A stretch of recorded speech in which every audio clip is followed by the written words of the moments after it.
Section 10.4, polar coordinates, now focusing on graphs. And this is just a continuation of possibly my favorite topic in this class, rather than looking at just ordered pairs and points and how we locate and represent those in the polar coordinate system. We're going to look at graphs. And what we'll see is that certain graphs are so much easier to define in terms of polar coordinates rather than Cartesian coordinates.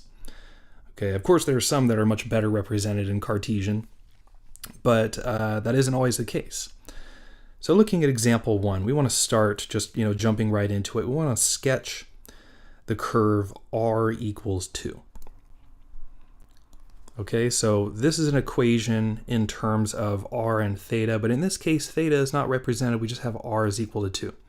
So we want all ordered pairs, right? All ordered pairs in the form r theta such that r is equal to 2.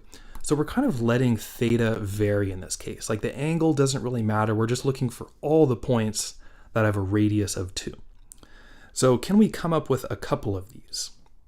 Off to the side, I could do a table of values.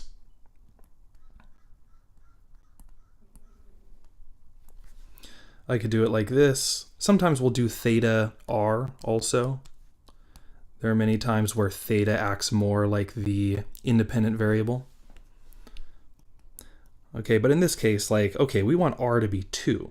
So pretty much any theta value, like if I pick 0, what's r going to be? It's going to be 2. What if I put pi over 4 in for theta? Doesn't matter. R is just equal to 2.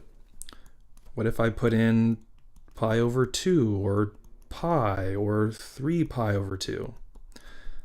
I'm just going to get 2, I'm just going to get 2, I'm just going to get 2, and so on. For any value of theta, I'm going to get 2 as my radius. All right, so plotting these points, there's the first one, right? 2, 0. Here's the other one, 2 pi over 4. Oh, sorry, actually pi over 4 is like right here, right? So 2 pi over 4 is like right here. 2 pi over 2, 2 comma pi, 2 comma 3 pi over 2, whatever, and like all these other points, like what does it look like is happening here? What type of shape is constellating itself in the polar coordinate system? It's starting to look like a circle. Turns out it is a circle.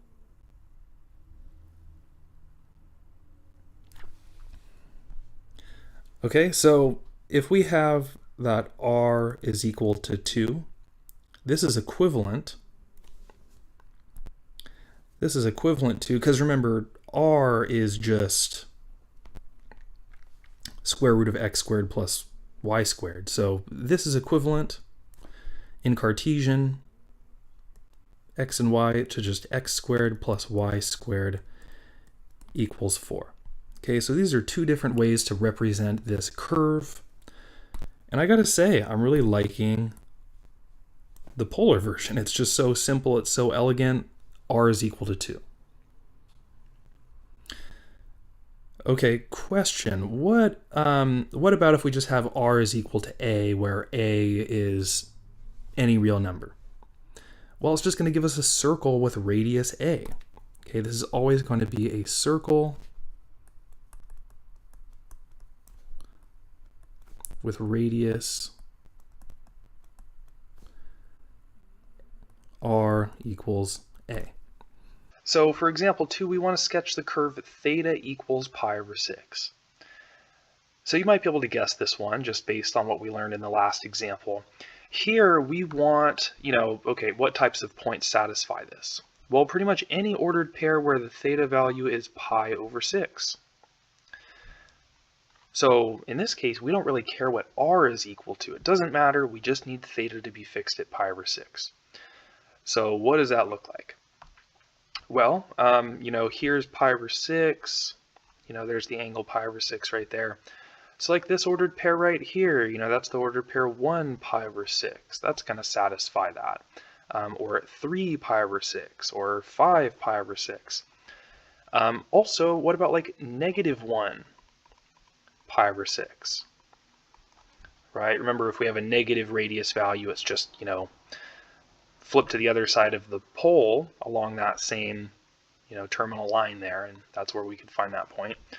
Or negative 3 pi over 6, or negative 5 pi over 6, and all the points in between. So what we end up with is a line. Okay. So in general, what graph will theta equals, theta sub 0, what will it describe? This will be a straight line.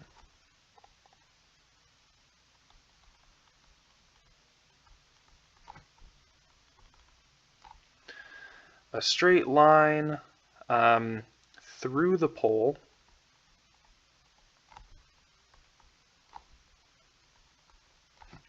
and I'll just say it is at an angle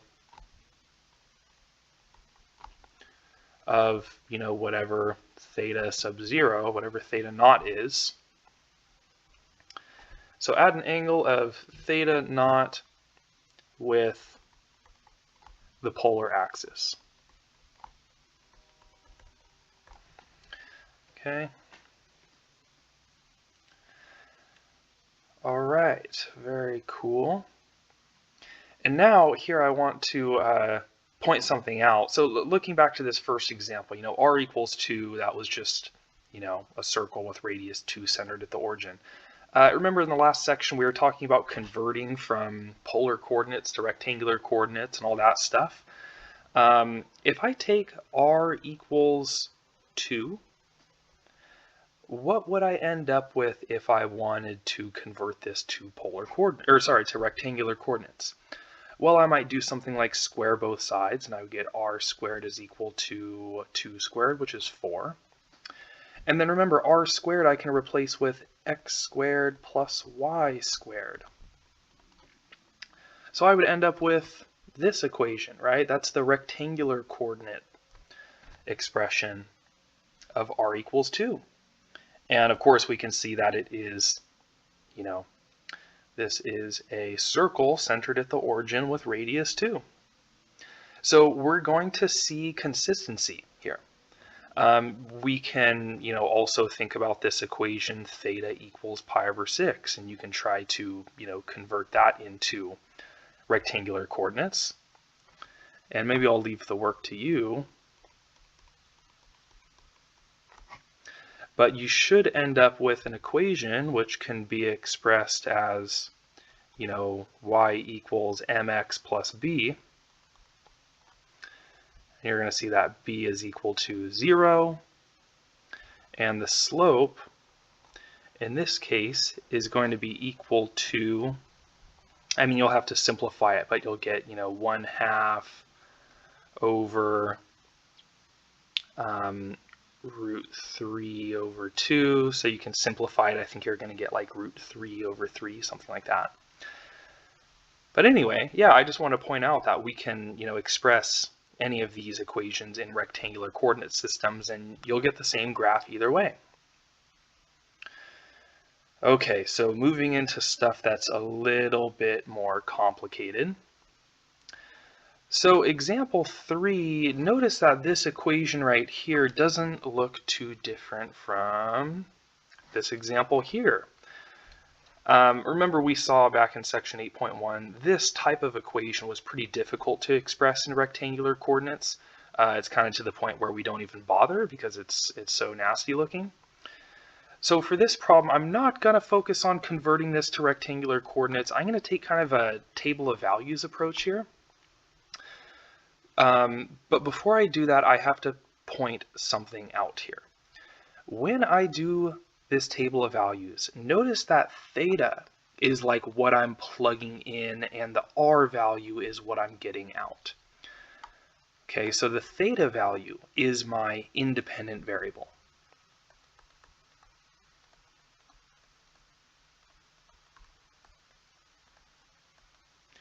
Okay, and then r is like my dependent variable.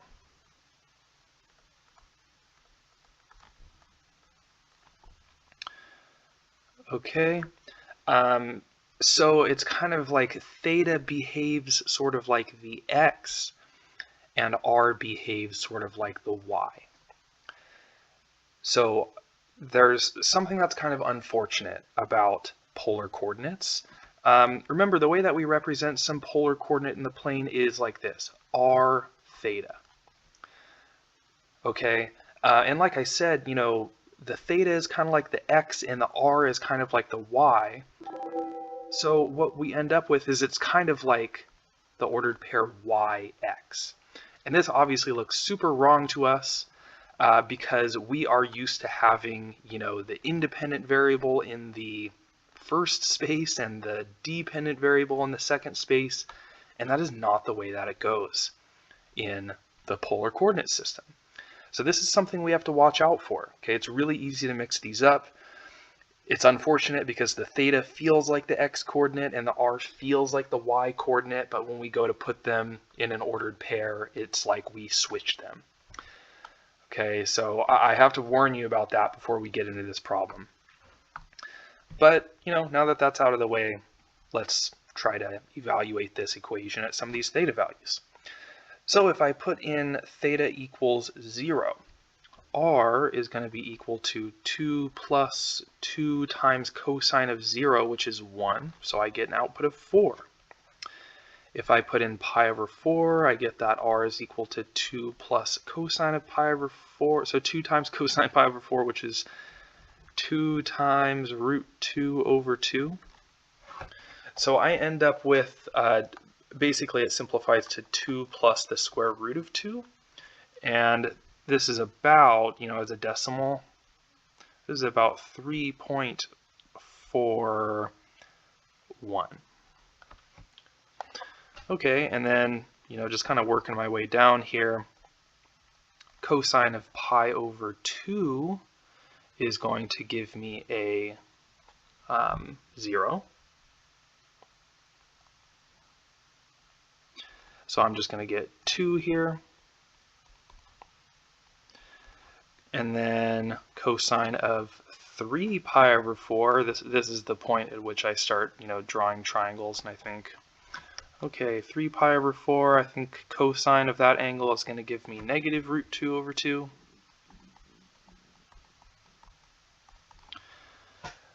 So here I'm going to get 2 minus the square root of 2, which gives me about 0.59.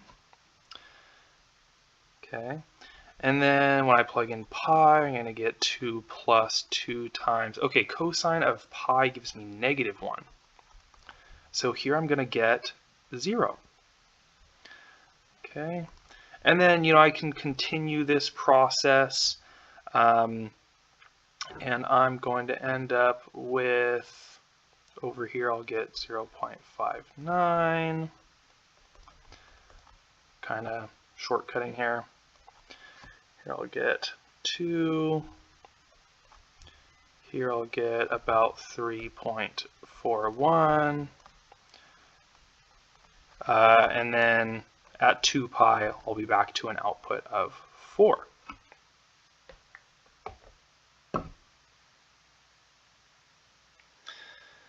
Okay, so now what I'm going to do is I'm going to write all the ordered pairs out, and I always do this because, like I said, there's this kind of confusing thing about the ordered pairs.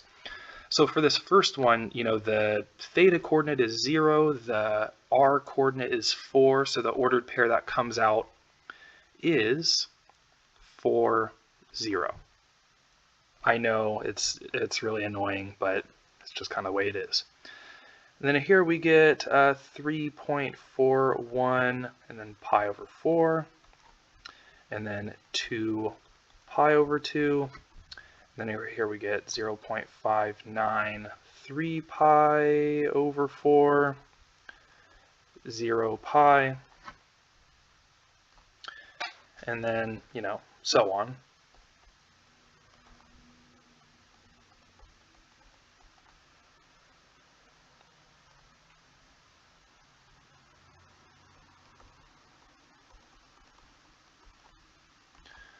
Okay, and you get the idea. All right, so now this is kind of the fun part. We get to plot all of these points and, kind of connect the dots and see what kind of shape we end up with. Okay, so starting at the top, this ordered pair 4, 0. So the radius is 4, theta is 0. So here's 0 right here. There's 0 radians. And then the radius of 4, 1, 2, 3, 4, there it is. There's our first ordered pair. So the next one is pi over 4. So there's the angle pi over 4 right there. And then we want to go out a radius of 3.41. So 1, 2, 3. So around there. And then by the time we get to pi over 2, that's up there, we have a radius of 2. And then when we get to 3 pi over 4, that's over here, we have a radius of 0.59, so that's going to be like down here. And then when we get to pi, we have a radius of 0. So whenever we have a radius of 0, the distance from the pole is 0, so that means we're at the pole. And we can keep working our way around, so right there, that last point I just did, that's the ordered pair, let's see, 0.595 pi over 4, right? That's that point there. And then 3 pi over 2. And then 7 pi over 4, that's like this angle right there. There's 7 pi over 4. So right now I'm working on plotting this one. So the radius was 3.41, the angle was 7 pi over 4. So I go to 7 pi over 4, this angle here, and I go out a radius of 3.41. So that puts me about here. And then the last ordered pair is 4, 2 pi. So 2 pi is the same as 0 radians. So this is the ray that I'm landing on, and the radius is 4, so I just, land back at this exact same point here. So now, putting this all together, kind of connecting the dots, this is the curve I'm going to end up with. And I really prefer drawing these on the chalkboard. It's way easier to get a nice smooth curve. It's a little trickier on this computer. But it comes through like this. All right, so there's the first half of it. And the second half goes like this.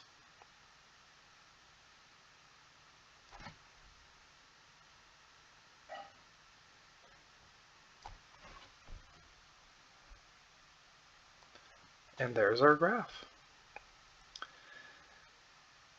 So this is something totally new to us. I mean, unless you were fortunate enough to be exposed to this ahead of time.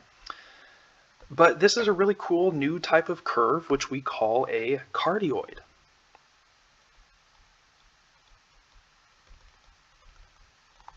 And it's called a cardioid because it's shaped like a heart. Okay, so if we let me tell you why you've never seen this before. You haven't seen this before because up until now, all you have known is the rectangular coordinate system, x coordinates and y coordinates.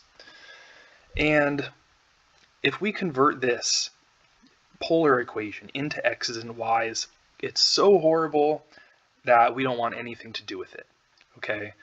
So the reason you've never encountered this type of graph before is because there's no reasonable way to communicate this graph using x's and y's. So it isn't until we have r's and thetas and an understanding of the polar coordinate system, only at that point can we come to know this type of graph. So it's an exciting new world we're entering here. So here's a little information just in general on cardioids.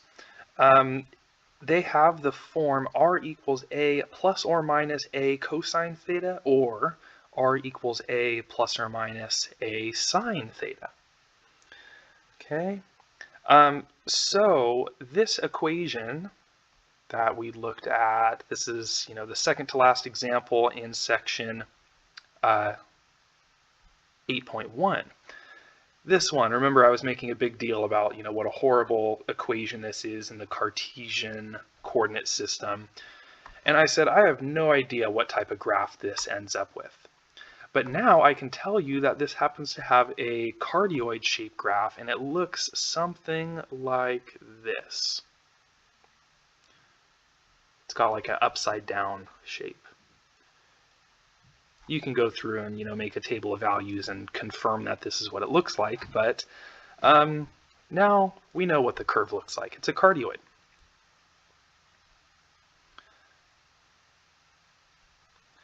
Cool. But we're just kind of getting started here. There's a lot more to polar graphs than cardioids. Something that's kind of similar is a limacon. So a limacon is very similar to a cardioid, except sometimes we end up with kind of this loop, right? So rather than stopping at 0 when it comes to the radius when we were going through the table of values, at a certain point we got to a radius of 0 and then we bounced back off. Sometimes the radius goes into negative territory, resulting in a loop right there. Okay, and we can tell that we're going to have a loop if our a over b, right? So notice the equation, the form of the equation is r equals a plus or minus b cosine theta, or a plus or minus b sine theta. So if a over b is, this fraction is less than 1, we'll end up with a little loop like this. Okay. And then sometimes we'll end up with this kind of shape. So this sort of looks like a cardioid if our radius values didn't make it all the way down to 0. Okay, so we end up with this little like dimple here. And this is what happens if that ratio a over b is between 1 and 2. And then a convex limacon, that is this kind of shape right here, kind of oval shaped. So this is what we call a convex limacon, and this is if that ratio a over b is greater than or equal to 2. Okay, so we've got these 3 different kind of classes of limacon. So let's have a look at example 4 then. So I can see that this is in the form r equals 1, or let's see, I'll say r equals a minus b sine theta. So it does fall into the sort of a limacon category. So I can see that a is equal to 1 and b is equal to 2. So just to give myself a little bit of direction here, I might look into this ratio, so a over b is equal to 1 over 2, and this is less than 1. So I can sort of expect that I'm going to get a limacon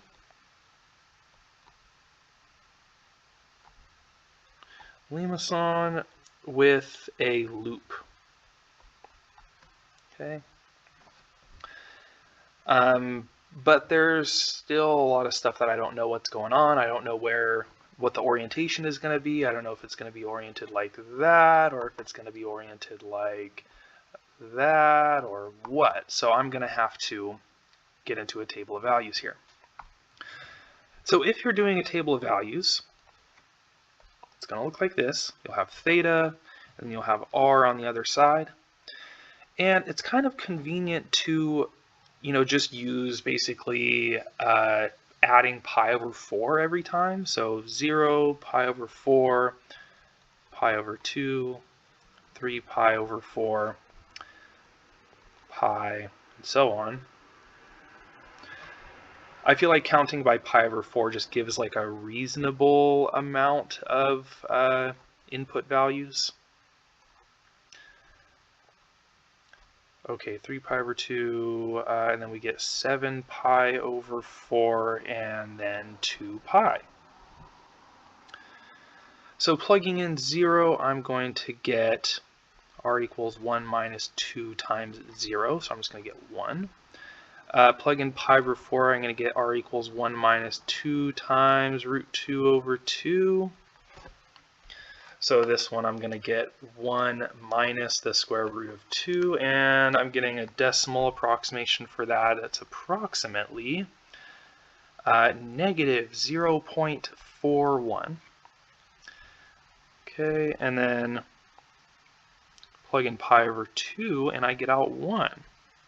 So this is going to be equal to negative 1. So seeing how I'm getting these negative radius values, that's what's going to determine the loop in my Limason graph. Okay, kind of working my way up here. So sine of 3 pi over 4, this is going to be positive root 2 over 2 again. So I get negative 0.41. And then plugging in pi, I'm going to get out 1 again. Plugging in 5 pi over 4, I'm going to end up with 1 plus root 2. Okay, so 1 plus square root of 2, the decimal is about 2.41. And then, okay, 3 pi over 2, this is where I get 1 minus 2 times negative 1. So I actually get 3 here. Okay, and then I'm going to end up with 2.41 again, and then at 2 pi I'm going to end up with 1 again.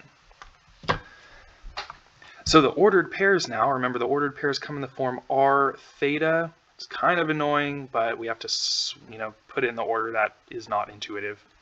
So 1, 0, negative 0.41 pi over 4. Just writing a couple of these down, negative 1 pi over 2, and you get the idea. So now I'm going to start plotting these points. So let's see. This first ordered pair, 1, 0. So the radius is 1, the angle, theta is 0. So that gives me that ordered pair there. The ordered pair 0.41 or negative 0.41 pi over 4. Here's pi over 4. So I will end up with actually a negative value.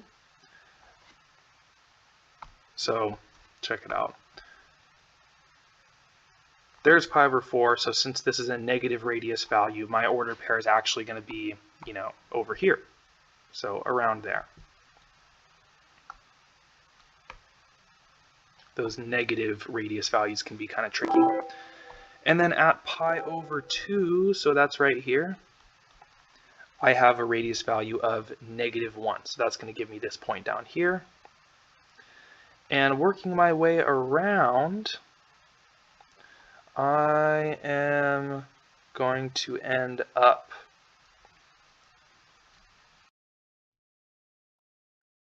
crossing back over to, okay, here's pi, so that ordered pair, let's see, what was it, 1 pi?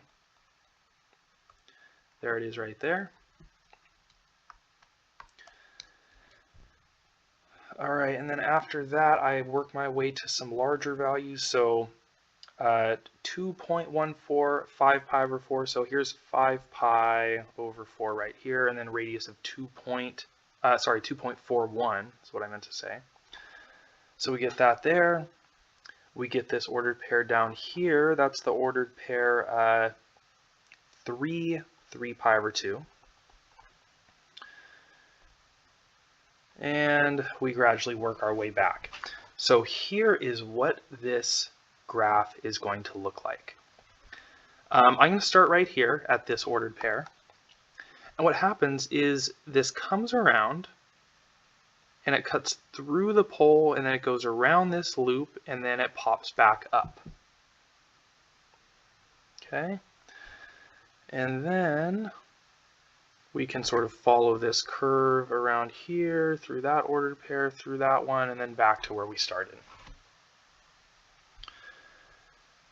Okay, so, granted, without having the curve drawn and just seeing those ordered pairs, it's like kind of hard to tell what type of graph that gives you. I mean, how many different ways could we connect all of those points? So this is why it's really important to be aware of like the general form of the equation, because the anticipation of a Limason, moreover a Limason with a loop in it, since I kind of have that picture in my mind, I can look at this and I can know what the shape is going to look like. But if you weren't aware that you were dealing with a limacon, you might have no idea what type of curve was going to result from those ordered pairs. Okay, so there it is. There's our limacon.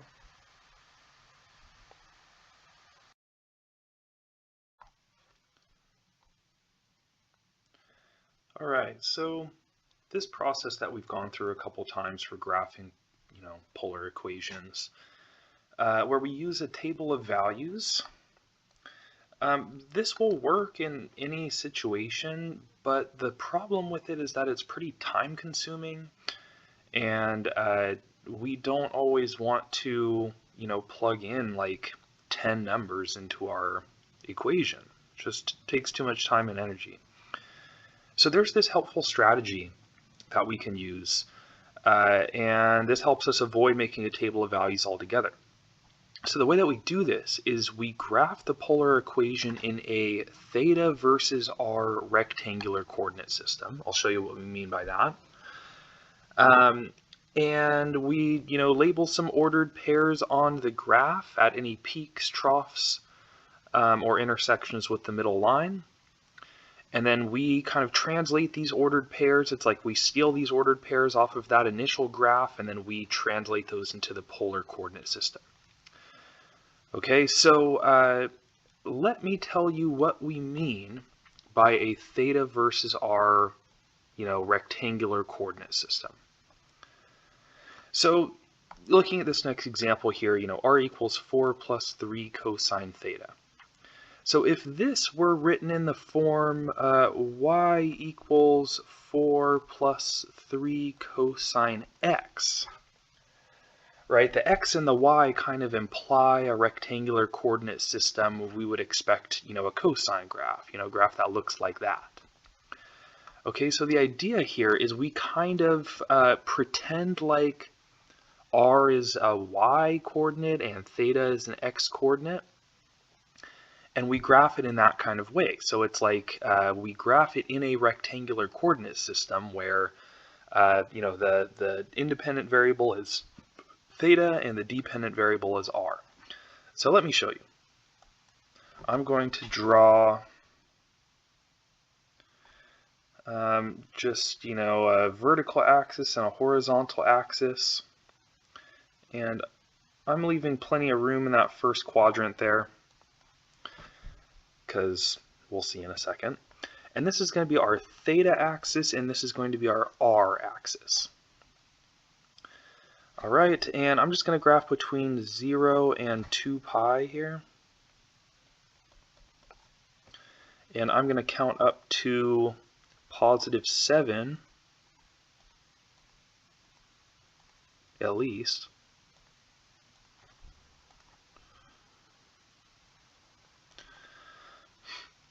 Okay, and I want to graph this equation r equals 4 plus 3 cosine theta. So, all right, in the context of rectangular coordinate system, like this little theta versus r graph, this 3 here gives us the amplitude. And that 4 gives us the middle line. So the middle line, normally it would be an equation in the form, y equals 4, right? Because it gets shifted up 4 units. But I'm going to write it as r equals 4 this time because we're in theta versus r rather than x versus y. So check it out. I'm just going to sketch in my middle line. It's going to go like this. And cosine graph with amplitude 3, it's going to start at a peak at 7, and then at pi over 2, I'm going to be down here at the middle line. And then at pi, I'm going to be down here at a minimum, which is just going to be down 3 units from the middle line. And then back up to the middle line, and then back up to a peak here. All right, so my graph is going to look like this.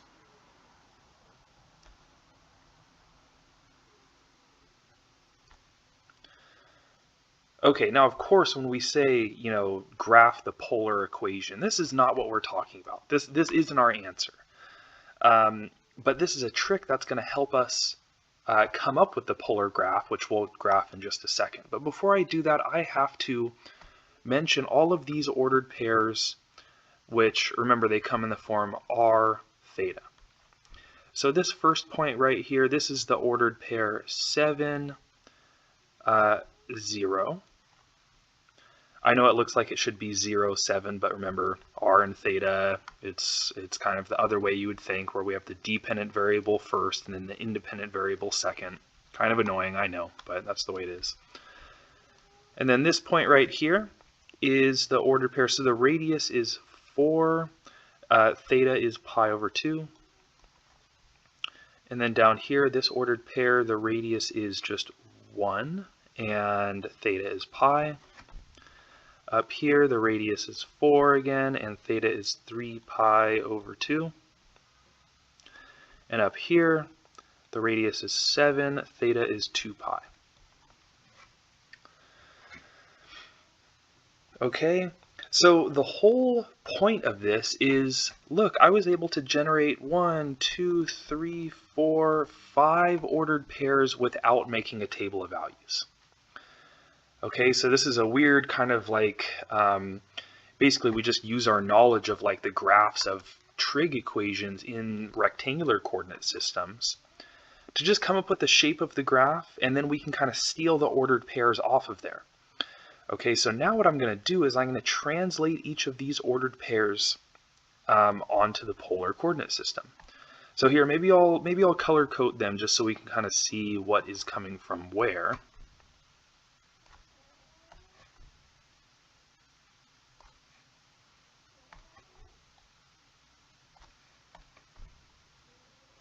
Okay, so that first point, the green point, 7, 0. This is our first ordered pair. And this is where, the radius is 7 and theta is 0. So I know this point is going to lie on, just the polar axis, because that's where theta equals 0. I'm going to set my scale in such a way that I can fit the whole thing on the graph. So maybe I'll count by 2s. So that'll be 2, 4, 6, 8. So that first ordered pair, 0, 7, it's going to go right here. Right, we can see the radius is 7. We can see that the angle is 0 radians. Okay, and then the next point is going to be 4 pi over 2. So pi over 2 is right here. It's that angle there. And then a distance of 4 from that point, it's going to be right here. So I'm going to plot that in red just so we can tie it back to the rectangular graph. And then the blue point is at 1 pi. So theta is pi, so it's going to lie on this line right here. And the radius is 4, so it's going to be a distance of 4. Oh, sorry, 1. The radius is 1, so it's going to be a distance of 1 unit from the pole. All right, and then the next point is 4, 3 pi over 2. That's the one that I'll plot in purple. It looks just like that. And then the final point, 7 pi over 2. Pi over 2 is the same angle as 0. Or, sorry, 2 pi. Excuse me. 2 pi. 2 pi is the same angle as 0, so this ordered pair 7, 2 pi is actually going to be the exact same point here. So see how the green and the yellow point overlap. Okay, so I've got these points, and looking at the form of this equation, I can tell that this is going to be a limmason, right? So it's like a plus b cosine theta.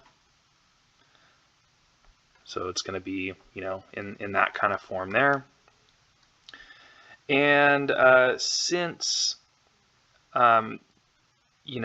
have this point right here, notice that we don't have any negative values, any negative radius values. I can tell that this is going to be a dimpled limmason. So here, let me draw this in. It's going to look like this.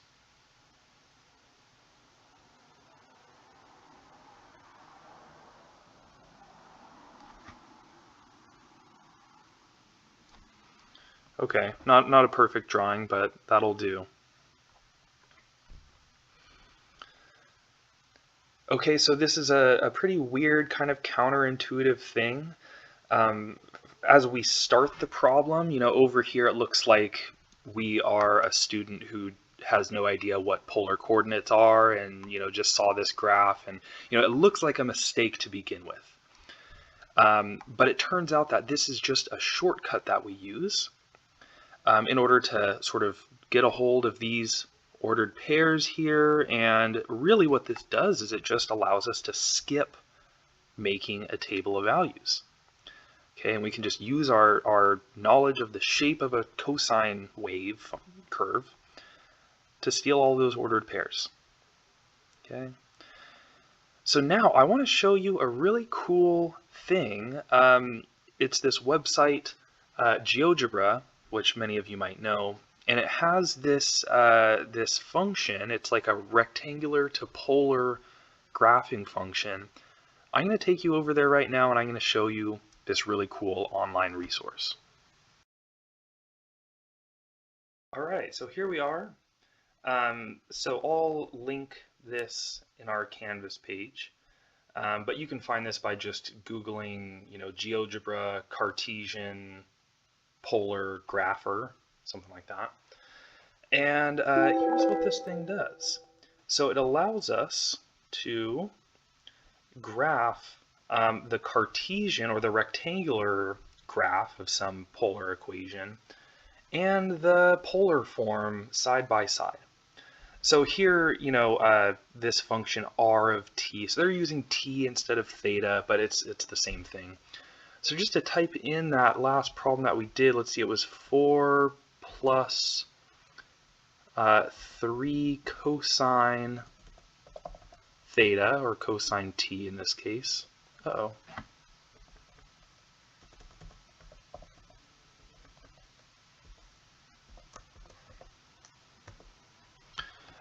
All right, cool. So I can kind of zoom out here. And here's why this thing is so cool. So there's our Cartesian graph. Uh-oh. Sorry, I messed that up. Let's see if I can undo that. There we go. So here's our Cartesian graph, right? Just kind of pretending that theta is an x and r is a y. We get this kind of graph. So what this does is I can grab this ordered pair and I can drag it along, and you'll see the polar graph kind of generating itself. So here I'll kind of pause right here. So we're pausing at pi over 2 is the theta value and 4 is the radius value. And then, if we translate that same ordered pair into the polar coordinate system, pi over 2 is just, the straight up angle, and then a radius of 4 just means, 4 units in the straight up direction from the pole. Okay, and I can keep going, down to this ordered pair right here. So in the Cartesian graph, this just looks like, the lowest point. This is like a local minimum value of the function. So it means that the radius value kind of reaches a minimum at pi. So it just looks like a trough in this graph. But in polar land, so what does it mean when your radius reaches a minimum value? Well, that just means that this point is going to be closest to the pole, closer than any other point on the graph. Notice all these other points are farther away. So, the ordered pair where the radius is 1 and theta is pi in polar land, pi is just this angle going straight out to the left, what we used to call the negative x-axis. And then the radius being 1 just means it's 1 unit away from the pole. And, we can keep dragging until we reach 2 pi. And bam, there it is. There's our completed dimpled limacon. Okay, so we really need to understand the relation between, these ordered pairs and the polar graph. So this is a super valuable tool. You should have this open to check your work when you're doing homework problems. And, if you have any struggles with understanding the relation between just these ordered pairs and how we get these polar graphs, I think this is kind of a valuable way to become familiar with this relationship here. So very cool resource. I'll refer to this from time to time. So you're not really going to see me make tables of values like this one for polar graphs anymore. You'll see me take this, rectangular to polar approach going forward. And now we're going to talk about a new type of polar graph called Rose curves. So Rose curves have an equation in the form r equals a cosine n theta, or r equals a sine n theta. And this is where n is greater than or equal to 2. Okay, so pretty much like, if we have some number being multiplied by theta inside of a sine or cosine function. Okay, so in rectangular coordinates, when there was a number being multiplied by the theta on the inside of a sine or a cosine, we would think of that as changing the period, right? So the period of one of these trig functions would be 2 pi over n, right? So really that's just what we're looking at next, like how is that going to affect polar graphs? So it turns out that when n is an odd number, we're going to get a sort of flower-like shape, which has n petals. And when n is an even number, there are going to be twice as many. There's going to be 2n petals. Okay, so for example 6, we are expecting a kind of flower shape. And since n is equal to 2 in this problem, that means that we are expecting a 4-petaled rose shape. Okay. Well, let's try and graph this thing, and I'm going to take that same approach we did on the last problem. I am going to do a theta versus r rectangular graph. And let's see, I'll do just from pi to 2 pi. And I can see that my amplitude is just going to be 1 for this problem, so I'm just going to mark my axes in this way. So yeah, I can see that, the amplitude is going to be equal to 1. I can see that my period is going to be 2 pi over n, which is 2 in this case. So my period is going to be pi. So there it is. I was expecting my period to be changed from the usual 2 pi. And then, there's no phase shift. The middle line is just the theta axis. So, the line r equals 0. So anyway, let's graph this thing. This is a sine function, so it's going to start out at the middle line. And then I go over a quarter period, so to pi over 4, and I'll have a maximum, and then by pi over 2 I'll have a minimum, and then by 3 pi over 4, or sorry, by pi over 2 I'll be at the middle line, and then at 3 pi over 4 I'll have a minimum, and then I'll be back up to the middle line. So this is one period of this graph done in the rectangular or the Cartesian coordinate system. Okay, but I want to go all the way up to 2 pi. So I'm just going to get, a few more ordered pairs here.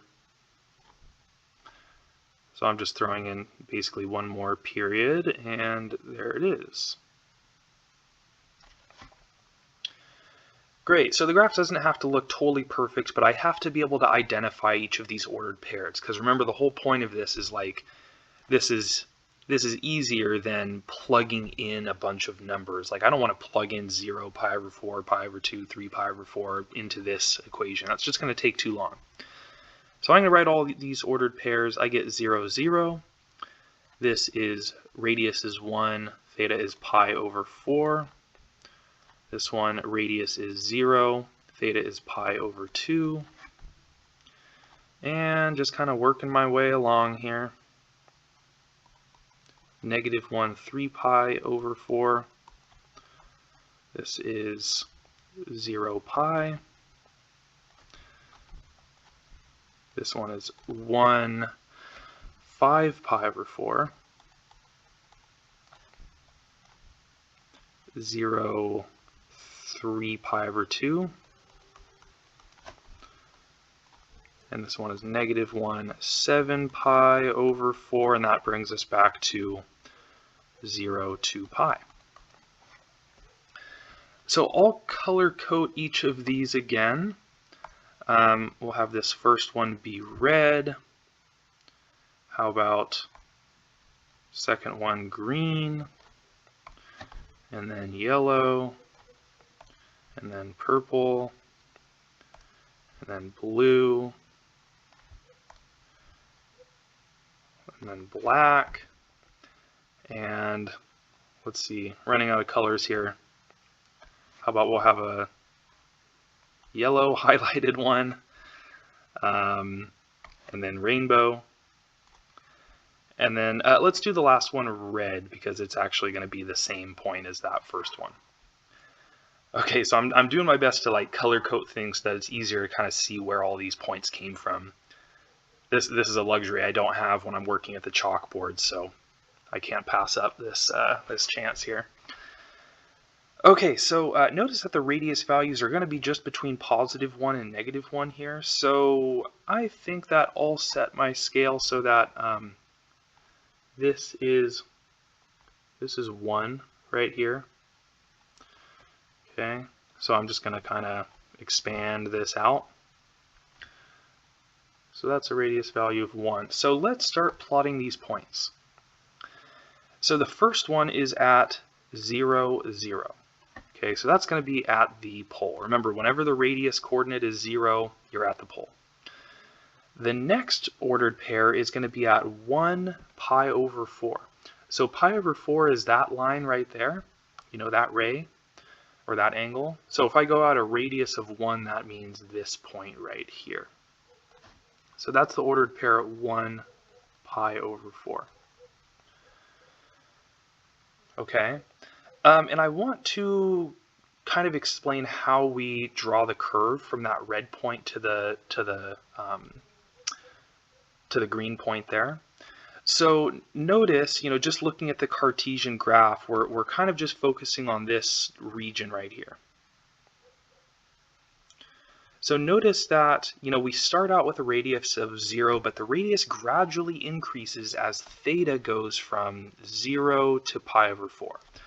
So as the theta value increases from 0 to pi over 4, the radius increases from 0 to 1. So translating that sentence into polar land, as theta increases from 0 to pi over 4, that means that this angle goes from 0, it's kind of moving in this direction, right, towards pi over 4. So the radius increases as we do that, so this is what the graph looks like. It starts at 0, and then it increases.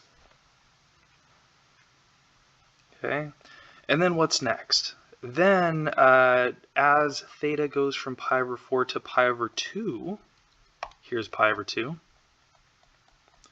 the radius drops back down to 0. Okay, so that yellow point is going to be right on top of the red point. So what that means for the graph is it's going to go and drop back down. Okay, so the next ordered pair is 3 pi over 4 negative 1.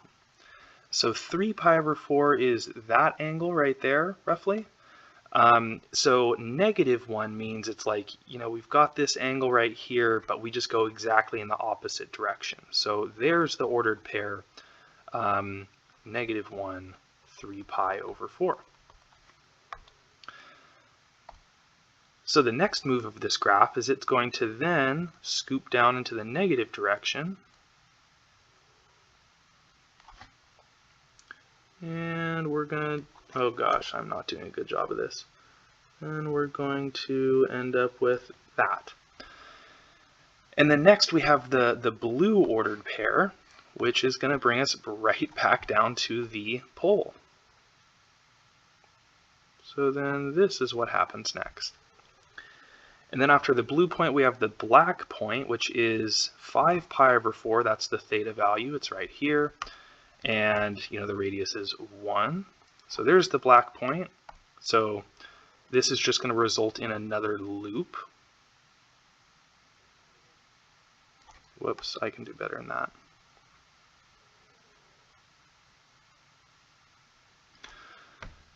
All right, and then the next point is so this rainbow colored one, this one right here. 7 pi over 4 is this angle right here, but if we count in the negative direction, that's going to land us over here. So that's a really weird one, but that's the ordered pair, -1, 7 pi over 4. Okay, so then the next point is going to go up here. And then, from there, we just, come back to 0, 2 pi. So that brings us back to the pole, and we're done.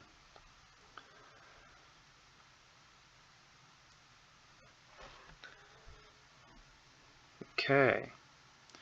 So I encourage you to go over to the GeoGebra polar Cartesian grapher and type in sine 2 theta. And you can kind of see this happening in real time, right? And it helps to kind of not only pay attention to the ordered pairs that we noted, but what the graph is doing between those ordered pairs. Like that little highlighted region that we showed there. So here that I'll highlight in yellow, and then like the next little portion I'll highlight in green.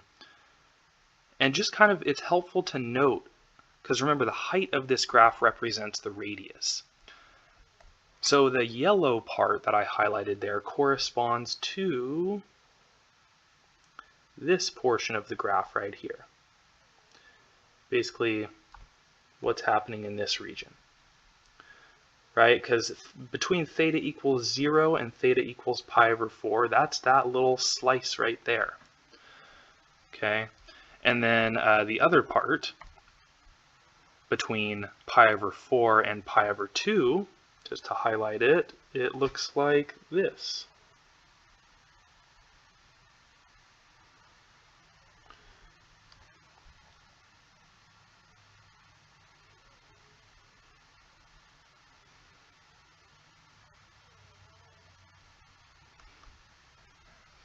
Okay, so, between 0 and pi over 4, the radius increases from 0 to 1. Okay, so that's what happens in that little highlighted yellow region on the polar graph. And then between pi over 4 and pi over 2, looking to our Cartesian graph again, we see that the radius is coming back down. We see it like decreasing there. So what does it look like when the radius is decreasing between pi over 4 and pi over 2 in the polar graph? Well, it looks like that. We see the radius coming back down to 0.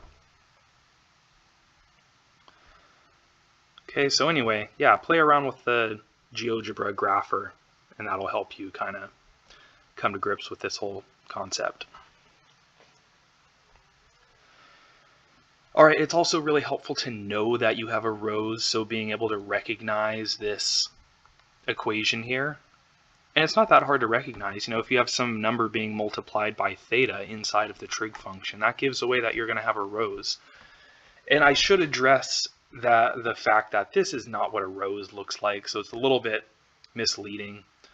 I don't know what kind of flower this looks like. Daisy? I wish they called these daisies instead of roses, but I don't make the rules. Okay, let's do example 7 here. So for this one, I see that it is going to be a rose, cosine 3 theta, so n is equal to 3 in this problem. So since n is an odd number, that means that there's going to be n petals. So this is going to be a 3-petal rose. Okay, so, I'll go to graph this in the theta versus r space.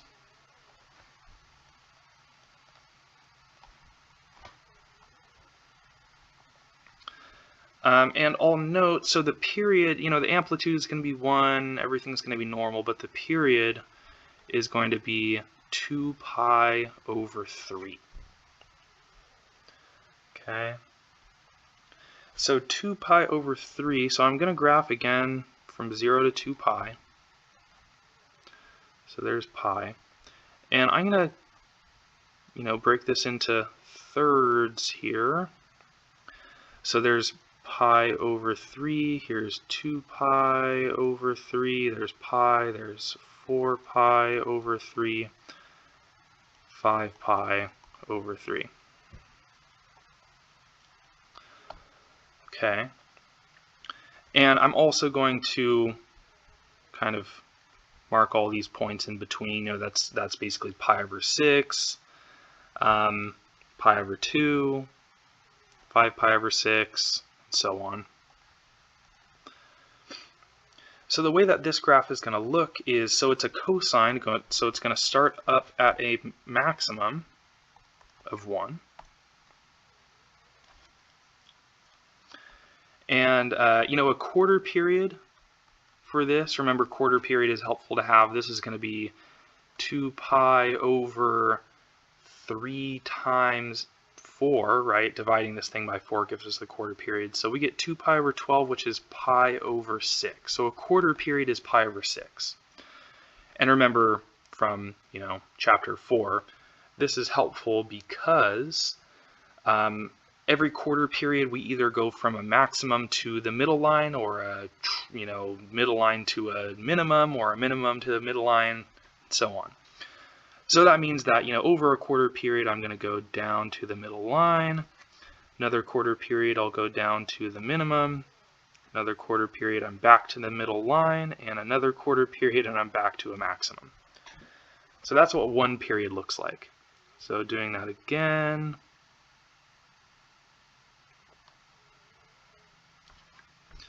This is what my graph is looking like, and I'm almost done.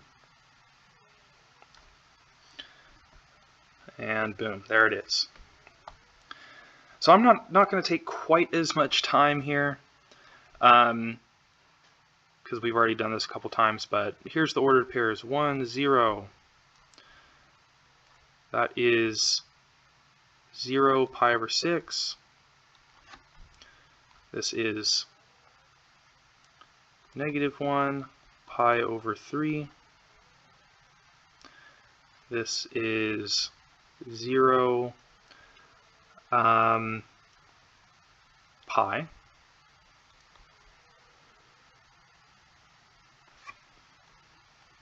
This is 1, 2 pi over 3. And 0, 5 pi over 6, -1 pi, and so on. It keeps going. So just to mark these ordered pairs, so again, I'll have, I'm going to set my scale on my polar coordinate system as, having that be 1, so I'm kind of blowing up this graph a little bit. And I'm going to have an ordered pair here. Let's see, I'll do these in red. And then by pi over 6, I'm going to be back down to 0. So the first little part of this graph is going to look like this.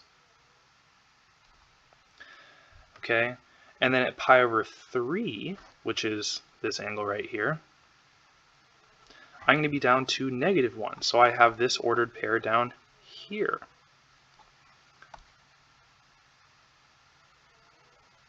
So then I get that. And then by, let's see. Oh, sorry, I wrote pi here. This should have been pi over 2. And then by pi over 2, I'm back to 0. So that brings me back to the pole. And then at 2 pi over 3, that's right here, 2 pi over 3, I'm back up to 1. So the next little branch of the graph goes like this. Okay, so anyway, this is going to continue. I go back down to 0. And then at this ordered pair, -1 pi, that actually is this same point right here. So I have completed my graph before I even made it to 2 pi. I completed the entire graph over this interval of theta from 0 to pi. Okay, and then this thing basically repeats itself. Okay, so something that's kind of interesting about, if we have an odd n value, it's like we go through the whole graph one time, and then, that's from 0 to pi, and now from 0 to 2 pi, from pi to 2 pi, we're just going to go over it again. So from pi to 2 pi, I'm basically just like overlaying this thing one more time. Sorry, that was bad.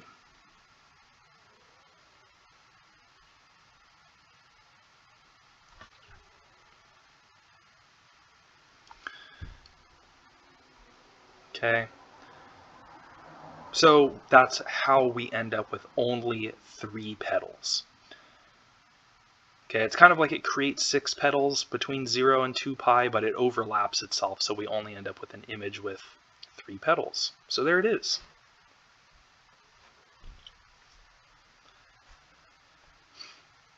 Okay, again, go to the GeoGebra grapher and type this in and, observe how the graph is generated as you drag that, that theta value in the rectangular coordinate system. See how it generates this polar graph here. Rose with 3 petals.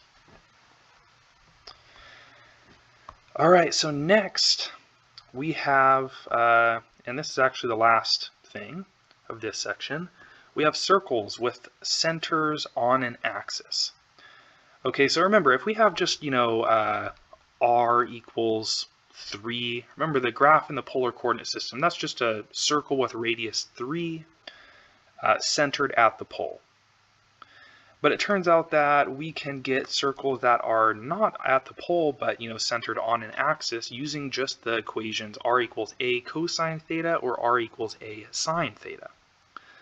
Okay, so it turns out, so they're going to have diameter a, so really it's like a over 2 is going to give you the radius of these circles.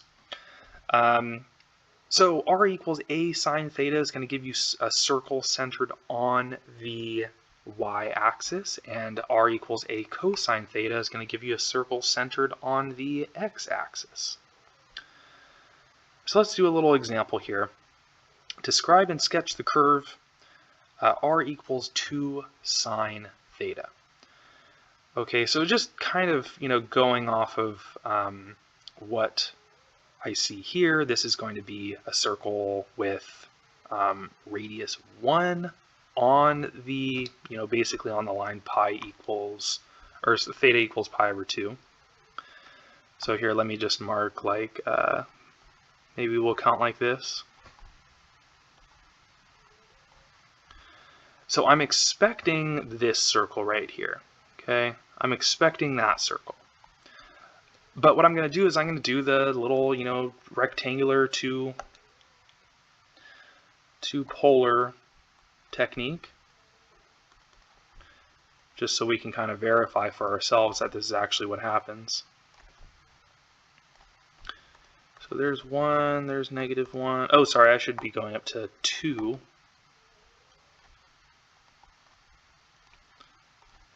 Because this graph, basically it's just your normal sine parent graph with an amplitude of 2. But everything else is totally normal. So that means that, my graph will look like this.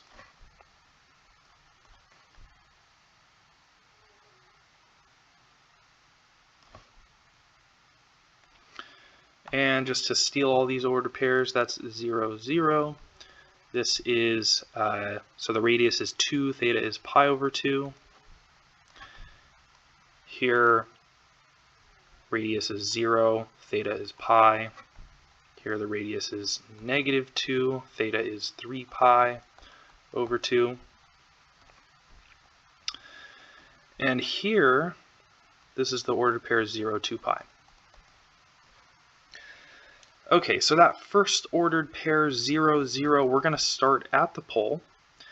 And then as as theta goes from 0 to pi over 2. So 0 to pi over 2, that's like over that distance right there in the polar coordinate system. those two highlighted regions correspond to each other. The radius is going to gradually increase until we get up to radius of 2. So this is the ordered pair that we're headed towards right here, and the way that we get that, gradually increasing the radius, we get a semicircle. Okay, so that's just what happens as as theta increases from 0 to pi over 2. So now the next region, so from pi over 2 up to pi, in the polar graph, that's like this region here, we're going to see the radius decrease back down to 0. So we get that shape. Okay, so notice that we've already completed this circle even though we've only gone from theta equals 0 to theta equals pi. So the next little region, I kind of like this, using highlighters to mark what we're talking about. So that is the region from theta equals pi to theta equals 3 pi over 2. So, in the polar land, that's like that region. We are going to see our radius decrease down to -2. So this ordered pair right here, -2, 3 pi over 2, that's actually that point right there. So over that pink interval there, what's happening is we're doing actually the same kind of thing that happens in the rose graph, where we're going to overlap, that same graph again. Okay, and then from 3 pi over 2 up to 2 pi, radius is going to go from -2 back down to 0.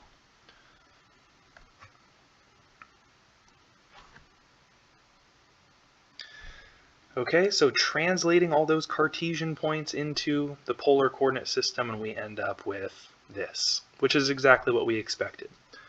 It's a circle with diameter 2, centered on the, what used to be the positive y-axis. Now we'd call it the line theta equals pi over 2. But there it is, exactly what we were hoping to see.